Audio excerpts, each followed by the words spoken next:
ആത്മീയ ചിന്തകനും ഗ്രന്ഥകാരനും പ്രഭാഷകനുമായ സാധു ഇട്ടിയവര അന്തരിച്ചു. 101 വയസ്സായിരുന്നു. സംസ്കാരം മാർച്ച് 15-ന് കോതമംഗലം സെന്റ് ജോർജ് കത്തീഡ്രലിൽ നടത്തപ്പെട്ടു. സാധു ഇട്ടിയവര ഈ നൂറ്റാണ്ടിന്റെ വിശുദ്ധമായ ക്രിസ്തീയ പൈതൃകത്തിന്റെ ഉടമയാണെന്ന് പാലാരൂപത മെത്രാൻമാർ ജോസഫ് കല്ലറങ്ങാട്ട് പറഞ്ഞു.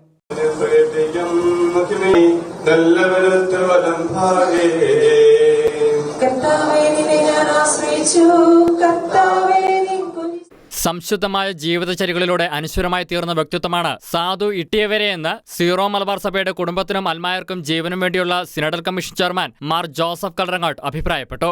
ഒരു നൂറ്റാണ്ടിന്റെ വിശുദ്ധമായ ക്രിസ്തീയ പൈതൃകത്തിന്റെ ഉടമയാണ് അദ്ദേഹം. സംശുദ്ധമായ രീതിയിൽ ജീവിക്കുകയും ദൈവസ്നേഹം മറ്റുള്ളവർക്ക് പകർന്നുകൊടുക്കുകയും ചെയ്തു. കേരളം മുഴുവൻ ഓടിയടന്ന് ദൈവസ്നേഹത്തെക്കുറിച്ച് സാധുവിനെ പോലെ പഠിപ്പിച്ചിട്ടുള്ള ഒരു വ്യക്തിയും കേരളക്കരയിൽ കാണുകയില്ല. വിശുദ്ധ പൗലോസിനെ പോലെ വലിയ തീഷ്ണമതിയായിരുന്നു അദ്ദേഹം. കർത്താവിന്റെ സ്നേഹം ഹൃദയം നിറയെ കൊണ്ടു നടന്ന് മറ്റുള്ളവർക്ക് പകർന്നു നൽകി. സാധുവിന്റെ ജീവിതചര്യ സുതാര്യമായിരുന്നു. പ്രസംഗിക്കുക, എഴുതുക, അത് ജീവിക്കുക എന്നതായിരുന്നു അദ്ദേഹത്തിന്റെ അടിസ്ഥാനപരമായ പ്രമാണമെന്നും മാർ ജോസഫ് കല്ലറങ്ങാട്ട് പറഞ്ഞു.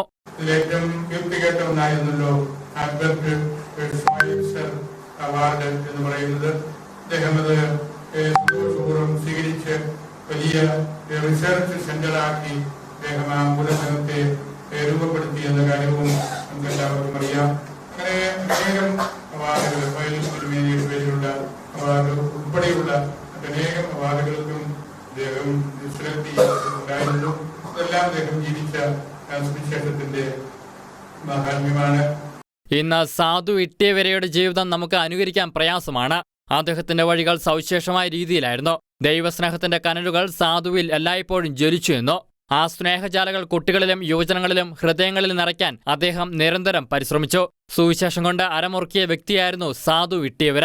എല്ലാ ജീവിത പ്രയാസങ്ങളെയും ശാന്തമായി നേരിട്ടു.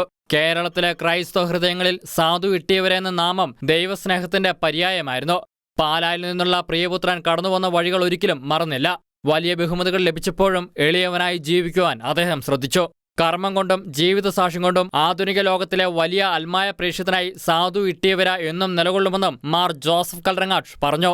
സാധു ഇട്ടിയവരയെ അവസാനമായി ഒരു നോക്ക് കാണുവാനും അന്ത്യാഞ്ജലി അർപ്പിക്കുവാനും മൃതസംസ്കാര ശുശ്രൂഷയിൽ പങ്കെടുക്കുവാനുമായി വൈദികരും സന്യസ്തരുമടക്കം നിരവധി പേരാണ് സാധു ഇട്ടിയവരയുടെ ഭവനത്തിലും ഇടവക ദേവാലയത്തിലുമായി എത്തിയത്. തന്റെ നീതിമാന്മാരുടെ വിശുദ്ധരുടെ ഉടൽകൃഷ്ടമായി ഉയർത്തും മഹനീയമായ ജീവൻ നൽകി സ്വകരാജ്യമാകുന്ന വർഷത്തേക്ക് ഈ സഹോദരനെ പ്രവേശിപ്പിക്കുമാറട്ടെ. മണ്ണിൽ നിന്ന് വേർപെട്ടുപോയ മിശിഹായുടെ ഭൗതിക ശരീരത്തിലെ അംഗത്തെ അനുഗമിക്കുകയും നിങ്ങളുടെ സംസ്കാരത്തിൽ സഹകരിച്ച് ഇയാളെ ബഹുമാനിക്കുകയും ചെയ്ത നിങ്ങളെല്ലാവരെയും ദൈവം സമർത്ഥമായി അനുഗ്രഹിക്കുമാറട്ടെ. അവിടുത്തെ കൃപ നിരന്തരം നിങ്ങളിൽ വസിക്കുകയും അവിടുത്തെ കാരുണ്യത്തിൽ നിങ്ങൾ അനുഗമിക്കുകയും ചെയ്യട്ടെ, ഇപ്പോഴും എപ്പോഴും എന്നേക്കും. Shekinah news, Kochi.